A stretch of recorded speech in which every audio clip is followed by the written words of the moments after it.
신령과 진정으로 하나님을 예배하기 위해 또 모임, 또 영상으로 예배하는 이 하늘사랑교회 성도님들에게 하나님의 은혜와 평강이 함께 하시기를 간절히 축복합니다. 예, 오늘은 성령의 인도하심 따라라고 하는 제목을 가지고 하나님의 말씀을 전하겠습니다. 예, 바울은 2차 전도여행, 바울이 1차, 2차, 3차 전도여행을 갖고 또 마지막 로마로 향한 압송되어 가는 몸이었지만 그것을 4차 전도여행이라고 학자들이 보기도 합니다. 바울이 1차에 갈라디아 또 지방을 또 전도여행을 하고 또 2차에 소아시아 지역으로 전도여행을 할 계획을 가지고 그렇게 준비하고 기다리고 또 그렇게 나아가고 있었습니다. 자, 그런데 성령께서 바울의 이 행로를 2번이나 막으신 것을 오늘 읽으신 말씀에서 살펴볼 수가 있습니다. 그리고 하나님께서 2번이나 막으신 다음에는 환상을 통해서 마게도냐 한 사람이 나타나는 그 환상을 통해서 이제 아시아가 아니라 유럽 쪽으로 방향을 틀어서 인도하시는 그 장면을 기록하고 있습니다. 여러분, 우리가 살면서 하나님께서 하나의 길을 막으시면 그것으로 우리가 절망하고 낙심할 일이 아닙니다. 하나님은 하나의 길을 막으실 때는 거기에는 분명한 하나님의 뜻이 있습니다. 그러면 우리는 기다리고 기대하면서 기도해야 할 줄로 믿습니다. 또 하나님께서 이렇게 인도하면서 하나님의 인도를 구하며 기다릴 때 하나님께서 우리의 삶에 가장 정확한 길로 또 특별히 시편 119편 105절에 보시면 주의 말씀은 내 발의 등이요 내 길의 빛이니이다 말씀하신 것처럼 우리의 걸음을 하나님의 말씀을 통해서 반드시 인도하시고 정확한 길을 인도해 주실 줄로 믿습니다. 그와 같이 성령의 인도 따라 살아가시는 2021년 한 해 되시기를 주님의 이름으로 축복합니다. 예, 오늘 말씀을 통해서 몇 가지 교훈을 살피며 은혜를 나누겠습니다. 첫 번째로 우리는 언제나 하나님의 인도하심을 따라가야 합니다. 예, 오늘 읽은 말씀 가운데 6절에 보시면 성령이 아시아에서 말씀을 전하지 못하게 하시거늘. 자, 여기 이 문장을 보면 말씀을 전하게 하시지 못하거늘 왜 성령이 말씀을 전하게 하지 못하시지? 이렇게 생각할 수 있는데 앞에 보니까 아시아에서 말씀을 전하지 못하게 하셨다. 그러니까 바울이 소아시아 지역으로 나가서 복음을 전하기 원했지만 거기에는 하나님의 뜻이 아직은 없었습니다. 또 7절에 보면 하반절에 예수의 영이 허락하지 아니하시는지라. 아멘. 이 말씀에도 있는 것처럼 하나님께서 이거 막으신 것이죠. 또 10절에 보시면 하반절에 하나님이 저 사람들에게 복음을 전하라고. 자, 하나님이 막으신 이유가 앞에서 막고 막으신 그 이유가 다른 데 있는 것이 아니라 이쪽이 아니라 하나님이 저 사람들에게 복음을 전하게 하시려고 하시는 하나님의 뜻이 계셨구나 라고 하는 것을 이제 알 수 있다라고 하는 것입니다.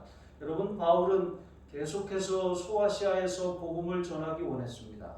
그런데 성령께서 막으시니까 부르기아와 이제 갈라디아 1차 선교여행 때 지나갔던 그 지역을 이렇게 거쳐서 북쪽으로 올라갑니다. 이제 비두니아로 향하는데 그렇게 이 지역들은 다 소아시아 지역이에요. 그렇게 이 소아시아에서 어떻게 해서든지 여기서 복음을 전하려고 그렇게 있는데 하나님이 그 길도 막으셨습니다. 그래서 비두니아로 가는 것도 포기하고 이제 바울이 무시아를 거쳐서 드로아라고 하는 항구로 내려갑니다. 이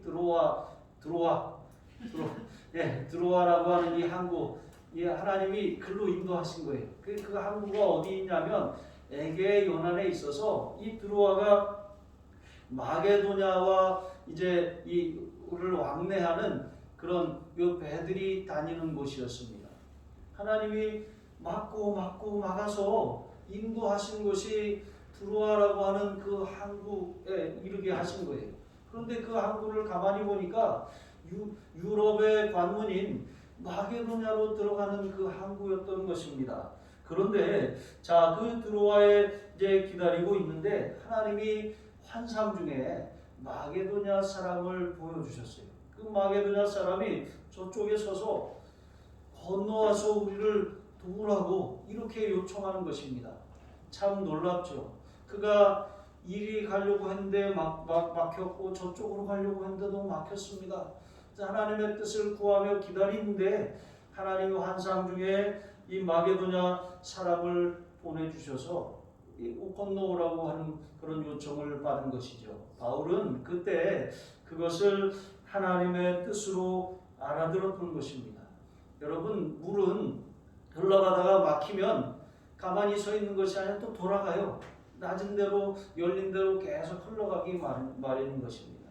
열정의 사람도 그와 같습니다. 열정의 사람은 포기라고 하는 것을 모릅니다. 뭔가 이렇게 하다가 막히면 아예 안 해. 뭐 내가 안 한다 그랬잖아. 이렇게 하는 것이 아니라 어떻게 해서든지 되게 만드는 사람들이 이렇게도 시도해보고 저렇게도 시도해보고 이렇게 하는 것 아니겠습니까? 바울이 이와 같은 열정을 가지고 어떻게 해서든지 소아시아에서 복음을 전하려고 했지만 하나님이 막으신 그 이유를 비로소 깨달을 수 있었던 것입니다. 바울은 이처럼 성령의 인도하심을 받지 않는다면 한 걸음도 앞으로 나아갈 수가 없었던 거예요. 그냥 그 자리를 맴돌 뿐이었었던 것입니다. 여러분, 우리의 인생도 마찬가지입니다. 하나님의 뜻, 하나님의 인도하심을 구하시기 바랍니다. 아무리 우리가 발버둥 쳐도 하나님의 인도함을 받지 못하면 그냥 엄한 길로만 가는 거예요. 인생에 돌아가는 길, 방황하는 길, 이스라엘 사람들이 광야에서 40년을 돌았던 것처럼 열 하루길이면 갈 수 있는 그 거리를 40년 동안이나 돌면서 결국 1세대가 다 죽지 않았습니까? 여러분, 그것을 기억하신다면 우리 인생이 정말 하나님의 인도하심 가운데 있을 때 얼마나 순탄하고 얼마나 행복한지 그것을 깨닫게 되는 줄로 믿습니다. 여러분, 언더우드 선교사님 아시죠? 이제 우리 장로교회는 언더우드 선교사님이 계시고 또 우리 감리교회는 아펜젤로 선교사님이 계시죠.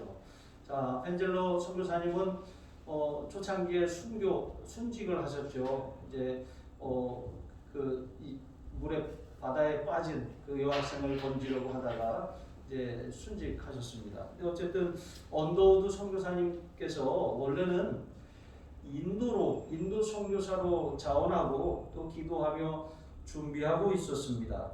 그런데 어느 날 조선에 문이 열렸다라고 하는 그런 소식을 듣고 내 친구 중에 조선 선교사로 갈 사람 없나? 그렇게 찾아보았습니다. 그런데 마땅히 갈 만한 사람이 없어서 그렇게 있는데 이 10년 가운데서 갑자기 한 음성이 들렸다고 합니다. 왜 내가 가지 않느냐? 그런데 언더우드 선교사님은 그것을 성령의 음성으로 알아들었습니다. 그래서 지원서를 써가지고 이제 선교본부에 그것을 보냈습니다. 그런데 회신이 얼마 있다가 왔는데 그 회신에는 보내야 하지만 선교비가 없어서 지금은 보낼 수 없다라고 하는 그런 회신이었습니다. 근데 마침 뉴욕의 한 교회에서 청빙을 받은 거예요. 담임 목사로 이제 청빙을 받아서 그렇게 그래 내가 어차피 인도로 가려고 했지만 인도로 가는 길은 열리지 않고 조선으로 가려고 또 자원했지만 선교비가 없어서 선교부에서 보내줄 수 없다고 하니까 그래 내가 청빙을 받아서 뉴욕에 있는 교회에 부임해야 되겠다. 자, 이렇게 생각을 하고 그 청빙을 수락하는 편지를 써서 이제 가지고 이제 우체통에 넣으려고 하는 순간 처음에 들렸던 그 내적인 음성이 또 들려오는 거예요. 10년 가운데서 조선은 어떻게 하려고 하느냐. 이번에도 선교사님은 그것을 하나님의 음성으로 알아들었습니다. 그래서 이 청빙을 포기하고 다시 선교본부로 직접 찾아갔어요. 그 선교본부에 갔더니 정말 잘 오셨다고, 정말 잘 오셨습니다. 선교비가 없었는데 며칠 전에 한 사업가가 6,000불을 이 후원하셔서 조선 선교에 써달라고 그렇게 요청했습니다. 이거 충분하지 않지만 우선 이걸로 시작해 봅시다. 그래서 언더우드 선교사님이 조선 땅을 밟게 되었다라고 하는 것이죠. 여러분, 하나님은 때로 성도의 길을 막으십니다. 하나님의 뜻이 아니거나 아니면 성도가 가서는 안 되는 길일 경우에 막으시는 거예요. 마치 이 발람이 타고 간 나귀가 자꾸 안 가려고 채찍질을 하는데도 자꾸 이렇게 겨눈박으로 가고 그 다리를 이렇게 상하게 했던 것처럼 하나님이 막으실 때는 이유가 있는 거예요. 하나님의 뜻이 아니면 우리가 가지 말고 길이 아니면 가지 말아야 하는데도 불구하고 우리는 어떻게 해서든지 고집을 부릴 때가 있는 것입니다. 잠깐 멈춰서 하나님의 인도하심을 구해야 할 줄로 믿습니다. 반드시 하나님이 막으실 때는 이유가 있습니다. 그래서 우리의 봉사도 직분을 감당하는 것도 우리의 섬김도 전도도 다 마찬가지예요.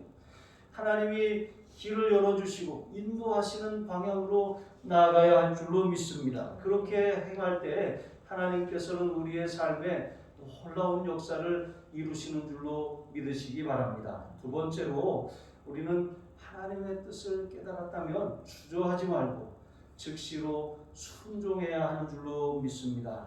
9절 말씀 하반절에 보시면 마게도냐로 건너와서 우리를 도우라 이렇게 요청했습니다. 여러분, 드로아에서 머물며 기다리던 바울은 이제 환상을 본 거예요. 마게도냐 사람이 건너와서 우리를 도우라고 외친 거죠. 여러분, 이것은 정말 그 영혼의 마게도냐 사람들의 영혼들이 울부짖는 호소이고 탄식이며 부르짖음입니다. 여러분, 우리는 이 환상을 볼 수 있어야 되고 이 부르짖는 소리를 들을 수가 있어야 돼요. 곳곳마다 상한 영의 탄식 소리 들려온다. 그 찬송가 가사처럼 우리가 어떤 지역을 지나다니고 어떤 곳에 살며 어떤 사람들을 만나고 우리와 관계한 그런 많은 사람들 가운데서 정말 그들의 이 겉으로 보이는 그런 음성이 아니라 겉으로 보이는 모습이 아니라 가면으로 가리고 있는데 그 뒤에 울부짖고 있고 탄식하고 있고 제발 나에게 복음을 전해서 나를 살게 하라고 하는 그 음성, 그 탄식 소리가 들려야 할 줄로 믿습니다. 여러분, 세상 사람들은 가면을 쓰고 있는 것 같아요. 치장하고 겉으로는 아무 일도 없는 것처럼 잘 살고 있는 것처럼 그렇게 남들에게 보여질 뿐입니다. 하지만 세상에 문제 없는 사람이 없고 세상에 답답한 일을 만나지 않은 사람이 없습니다. 편안한 것 같아도 다 문제가 있고 어려움이 있는 것입니다. 여러분, 그래서 우리가 이 가면 뒤에 가려져 있는 그런 영혼의 호소, 그 눈물, 한숨, 그 고민, 그 탄식 소리를 들을 수 있는 그런 귀가 열려져야 할 줄로 믿습니다. 아모스 선지자가 아모스 8장 11절 말씀처럼 그 시대를 향해 외쳤습니다. 이 시대는 양식이 없어서 줄인 것이 아니고 물이 없어서 가란 것이 아니다. 말씀을 듣지 못한 영적인 굶주림과 또 이 영적인 갈증으로 인해서 부르짖는 시대다라고 말씀하고 있는 것입니다. 여러분, 세상의 탄식 소리가 여러분의 귓전을 울리시길 주님의 이름으로 축복합니다. 10절 말씀해 보니까 이 환상을 본 바울은 어떻게 했습니까? 곧 마게도냐로 떠나기를 힘쓰니, 곧 힘쓰니. 하나님의 뜻이 분명함을 깨닫고 나니까 곧 주저하지 않았다는 거예요. 하나님의 뜻을 깨닫자마자 움직였다라고 하는 것입니다. 그것도 그냥 한 것이 아니라 힘써서 마게도냐로 가려고 그렇게 애쓴 것을 볼 수가 있습니다. 여러분, 하나님의 뜻이 비로소 그가 드로아에 갔을 때 환상을 통해서 소아시아가 아니라 이 유럽에 있다라고 하는 사실을 깨닫는 것입니다. 그것을 깨닫자마자 행동으로 옮긴 것이죠. 아마 배편을 알아보고 또 경비를 구하고 또 이때에 이제 마게도냐 출신 의사였던 의사 누가를 이제 동행하게 되는 것이죠. 자, 이렇게 이제 바울이 전도 여행을 이제 마게도냐로 떠나려고 그렇게 힘썼습니다. 10절 하반절에 보니까 바울이 이렇게 힘쓴 이유가 나와 있습니다. 바울이 하나님이 저 사람들에게 복음을 전하라고 자신을 부르신 줄 인정했다라고 하는 것입니다. 여기서 인정했다라고 하는 말이 중요합니다. 헬라어로 신비바조라고 하는데, 이 신비바조라고 하는 이 뜻은 함께 결합하다라고 하는 뜻입니다. 하나님이 보여주신 환상, 이것은 신비롭고 영적인 일이에요. 그런데 그 신비롭고 영적인 일에다가 자신의 이성적인 판단으로 그것을 이 결합시켜 보니까, 이렇게 하나님의 뜻이니까 내가 순종해야 되겠다, 이렇게 결단을 내릴 수 있었다라고 하는 것입니다. 하나님의 뜻에 자신의 의지를 결부시켰다라고 하는 거예요. 이런 이 말씀과 비슷한 말씀이 히브리서 4장 2절에도 나옵니다. 거기 보면 그들과 같이 우리도 복음 전함을 받은 자이나 들은 바 그 말씀이 그들에게 유익하지 못한 것은 듣는 자가 믿음과 결부시키지 아니함이로다. 아멘. 이 말씀 보면 결부시키다라고 하는 그런 단어가 있습니다. 여러분, 이것은 광야의 이스라엘의 모습을 이렇게 표현하는 말씀이에요. 광야의 이스라엘, 이제 출애굽 1세대는 그들은 하나님의 약속을 받았습니다. 그런데 하나님의 약속을 믿음과 결부시키지 않았다는 거예요.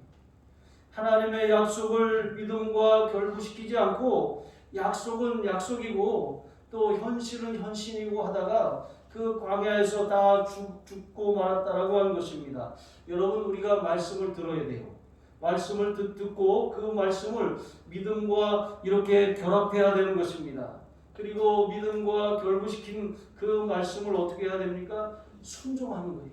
그러면 그때 하나님이 역사하시고 그 말씀이 나의 말씀이 되는 거예요. 들었지만 이건 나하고 상관이 없습니다 라고 한다거나 아니면 그 말씀을 믿지 않아요.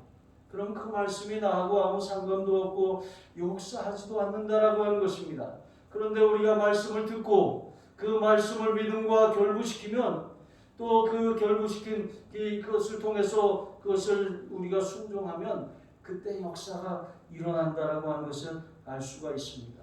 하나님의 뜻이 분명하다라고 하는 확신이 들면 믿음을 결합시키고 여러분 주저하지 말고 순종하시기를 주님의 이름으로 축복합니다. 주님의 뜻이 무엇인지도 알면서도 주저하거나 순종하지 않거나 외면하면 여러분 그것만한 괴로움이 없는 것입니다. 정말 미루고 외면하고 거절하고 그렇게 하나님의 뜻을 그렇게 못 들은 척 하다가 여러분 우리 마음이 굳어지는 거예요. 우리가 변질되는 거예요.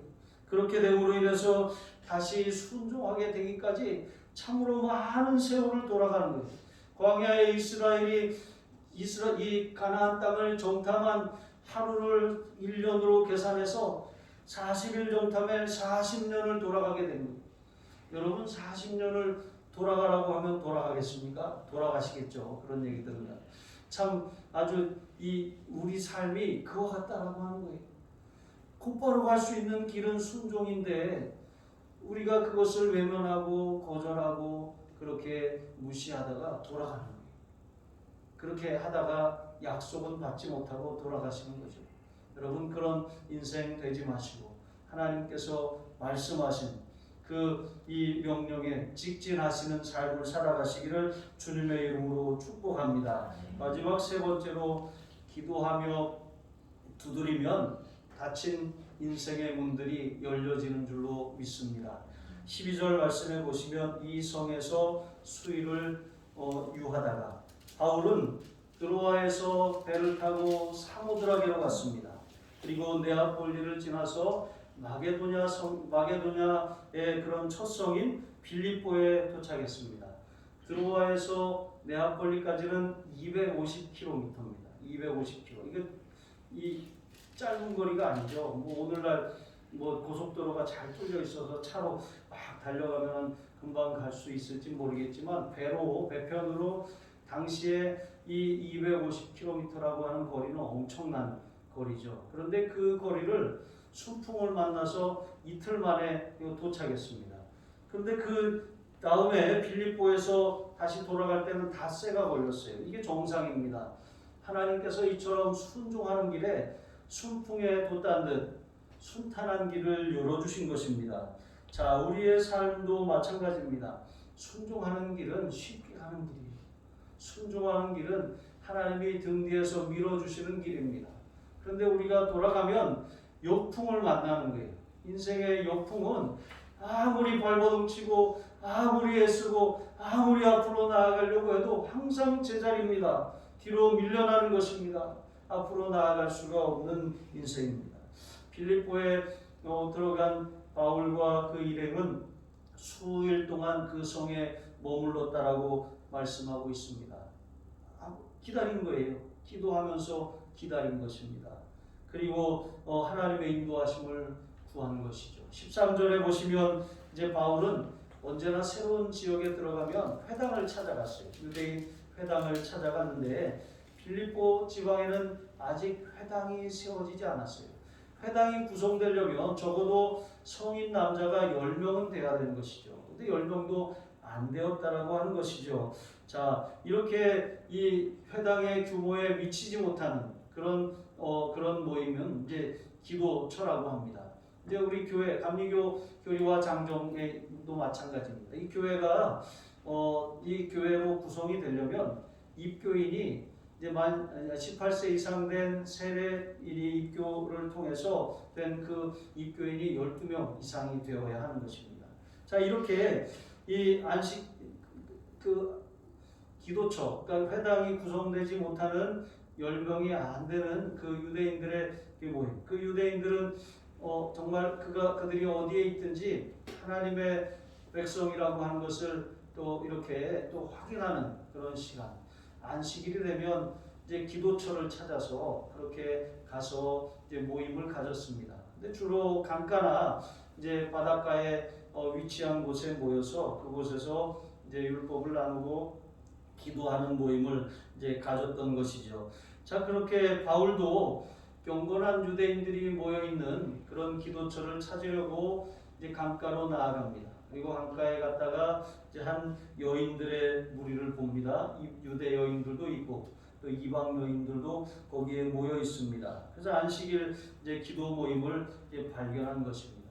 여러분, 우리가 어떤 지역을 새로 들어가고 또 어떤 일을 새로 시작하고 또 우리 인생에 어떤 새로운 전기를 준비하며 기다릴 때 여러분, 우리의 삶은 항상 기도로 하나님의 인도와 하나님의 부르심을 구해야 할 줄로 믿습니다. 저도 정말 하나님께서 제 길을 열어주시라고 그렇게 기도할 때마다 그 중요한 순간마다 기도의 자리에 있었습니다. 근데 하나님은 정확하게 저의 걸음을 인도해 주셨고 제가 할 일을 알려주셨던 그런 기억이 있습니다. 여러분, 우리가 어떤 일을 하는 것보다 그 일을 하나님이 나를 통해서 이루시도록 기도하는 일이 가장 중요합니다. 우리가 하나님을 위해서 어떤 일을 한다고 하지만 기도하지 않고 그냥 나의 구상과 나의 열정만을 가지고 가면 하나님이 인도하시지도 않을 뿐만 아니라 그 걸음을 막으셔요. 여러분, 가는 것이 복이 아니기 때문에 그렇습니다. 자, 이렇게 안식일에 강가에 나갔다가 여인들이 모여있는 그 모습을 이제 발견한 것이죠. 자, 바울의 삶이 늘 이렇게 이 새로운 지역을 복음으로 정복해 나가고 또 새로운 곳에 갈 때마다 늘 기도하면서 기도의 자리를 찾았던 것처럼 여러분, 항상 기도의 자리를 찾는 것이 우리의 삶의 그런 이 첫 번째 그런 시도가 되길 주님의 이름으로 축복합니다. 자, 전도를 위해서도 마찬가지입니다. 기도하는 일이 중요합니다. 우리가 어떤 직분을 맡았을 때도 마찬가지입니다. 기도하는 일이 중요합니다. 예전에는 우리가 신년이 되면 막 이제 기도원에도 올라가고 금식도 하고 이제 그랬다 그런 분들이 참 많아요. 근데 요즘에는 이제 현대인들은 참 바쁘게 살다 보니까 이제 그렇게 하는 일들이 점차 없어졌습니다. 비록 기도원엔 가지 않는다고 할지라도 여러분 새해를 시작하면서 우리가 신년 특별 새벽 기도회도 있고 또 나름대로 금식하면서 기도하며 한 해를 하나님 인도해 주시기를 구하며 기도하는 시간을 가져야 할 줄로 믿습니다. 여러분 마틴 루터는 종교개혁이 한창일 때 이렇게 말했어요. 나는 전에는 1시간밖에 기도하지 않았지만 지금은 너무 바빠서 3시간씩 기도합니다. 여러분 우리가 하나님의 일을 한다고 하는데 그 모든 하나님의 일들은 전적으로 하나님 앞에 하나님이 주시는 그런 은혜에 달려있는 거예요. 하나님이 공급해 주셔야 되고 하나님이 길을 열어주셔야 되고 하나님이 우리의 삶을 인도해 주셔야 그 일이 가능해지는 줄로 믿습니다. 14절 말씀해 보시면 바울은 이제 두아디라 이 성에 이 두아디라래요.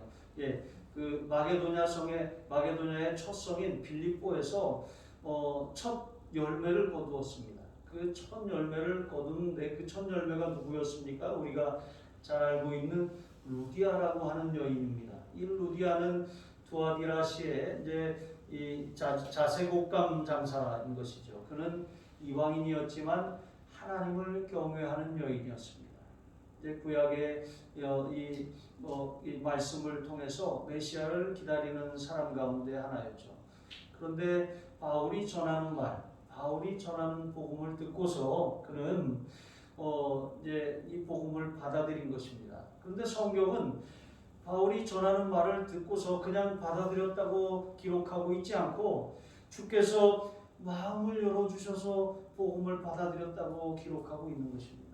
그렇습니다. 전한 사람은 바울인데 그 바울이 전하는 복음의 말씀을 듣고서 마음을 열게 하신 분은 누구예요? 주님이십니다. 하나님이 열어주신 거예요. 우리는 순종하는 것이고 마음을 두드리고 여시는 분은 하나님이십니다. 그러니까 우리가 주저하거나 두려워할 이유가 없어요. 우리는 도구로 쓰임받을 뿐입니다. 주님이 가라고 하는 곳에 가고 있으라고 하는 곳에 머물며 주님이 전하라고 하는 사람에게 전하는 것, 그것은 우리의 본분입니다. 그러면 그 결과 그 마음의 문을 두드려서 그 마음을 열게 하시는 분이 하나님이신 줄로 믿으시기 바랍니다. 이렇게 주님이 마음을 열어주셔서 복음을 받아들이게 하신 것처럼 우리는 모든 삶에 우리가 사람의 마음을 바꾸지 못하잖아요. 사람의 마음에 감동을 줄 수는 있어요.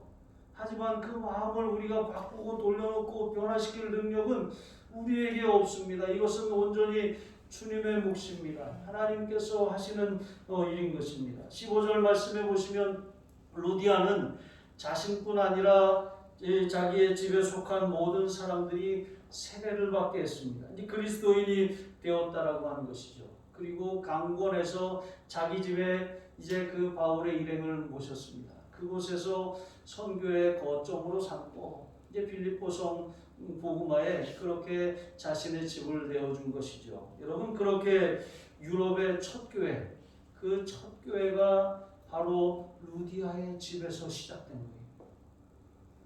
여러분 우리의 삶에 우리가 이렇게 내어준 그 자리가 하나님께서 복음의 거점이 되게 하시고 우리의 어떤 지위, 우리의 어떤 재물, 우리의 재능, 우리의 소유, 우리의 어떤 이 집, 이러한 부분을 복음을 위해서 기꺼이 내어주시기를 주님의 이름으로 축복합니다. 여러분 그것이 씨앗이 되고 거점이 되고 시작이 되어서 거기서부터 복음이 확산되는, 그래서 결국 이 마게도냐의 첫성 빌립보, 유럽의 관문인 이 빌립보 교회, 첫 교회가 세워졌습니다. 그리고 빌립보 교회를 통해서 이 유럽 복음화의 전초기지의 그런 이 역할을 감당하게 된 것이죠. 여러분 안디옥 교회가 이방 선교의 시작이었다면 이 빌립보 교회는 유럽 지역 복음화의 그런 전초기지로 하나님이 한 여인의 회심과 헌신을 통해서 그렇게 일하신 줄로 믿습니다. 여러분 이 학자들에 의하면 루디아는 사람의 이름이 아니라 어떤 지역의 이름이라고, 출신 지방을 나타내는 것이라고 그렇게 추정하고 있습니다. 그래서 후에 이제 빌립보 교회의 중추적인 인물로 세워졌던 유오디아와 순두계라고 있습니다. 유오디아와 순두계 중에 한 여인이 바로 이 루디아였을 것이다 라고 그렇게 추정하고 있습니다. 이들은 빌립보 교회의 굉장히 기둥 같은 그런 사람들입니다. 이 사람들은 바울과 몽회를 같이 한 사람들이다 라고 그렇게 그런 칭찬을 받은 사람들이죠. 바울의 옥바라지도 하고 또 이 바울의 그런 선교와 또 이 예루살렘을 이 교회를 구제하는 일에 정말 팔을 걷어붙이고 앞장서서 행했던 그런 이 총요선교회 회장님 같은 그런 분입니다. 여러분 이와 같이 신실한 일꾼으로 그렇게 쓰임 받아서 교회사에 지금도 기억되고 있는 것이죠. 그렇습니다. 복음을 전한 것은 바울입니다. 그런데 루디아를 만나게 하신 것도 또 루디아의 마음을 열어서 복음을 받아들이게 하신 분도 하나님이신 줄로 믿습니다. 그의 집을 내주어서 교회가 되게 하신 분도 하나님이신 줄로 믿습니다. 여러분 우리가 아무리 유능하고 아무리 어떤 이 화술이 뛰어나고 아무리 다른 사람들을 설득시키기에 그런 능력을 가졌다고 할지라도 여러분 감동을 줄 수 있지만 그 마음을 바꾸어서 그 삶을 헌신하게 할 수 있는 능력은 우리에게 없어요. 하나님이 하시는 일입니다. 여러분 이 자리에 앉아 계신 분 가운데 주님께서 마음의 문을 열어주셔서 정말 이 루디아처럼 자신의 삶을 통째로 이렇게 하나님 앞에 내어드릴 수 있는 분이 일어나기를 주님의 이름으로 축복합니다. 정말 하나님께서 이와 같이 사람의 마음을 변화시키시고 또 그를 통해서 일하시는 놀라운 역사를 우리가 기대하며 언제나 기도해야 돼요. 하나님의 능력을 구하고 하나님의 도우심을 구하고 하나님의 은혜를 구해야 되는 것입니다. 그리고 하나님께서 가라고 하시는 곳에 가고 머물라고 하는 곳에 머물면서 하나님이 전하라고 하는 사람에게 복음을 전하고 하나님이 마치 이제 이 어린 나귀 새끼를 이제 제자들에게 끌어오라고 하시면서 말씀하시고 그럼 그 주인이 물으면 뭐라고 합니까? 주께서 쓰시겠다고 하라. 그랬던 것처럼 여러분 주님이 마음껏 여러분을 사용하실 수 있도록 주여 제가 여기 있습니다. 제가 드리겠습니다. 제가 헌신하겠습니다. 저를 사용해 주시옵소서. 저의 집을 내드리겠습니다. 이런 마음에 결단을 가지고 살아서 여러분을 통해서 위대한 하나님의 역사가 확산되어져 가기를 복음이 놀랍게 확장되어 가기를 주님의 이름으로 축복합니다. 기도하시겠습니다.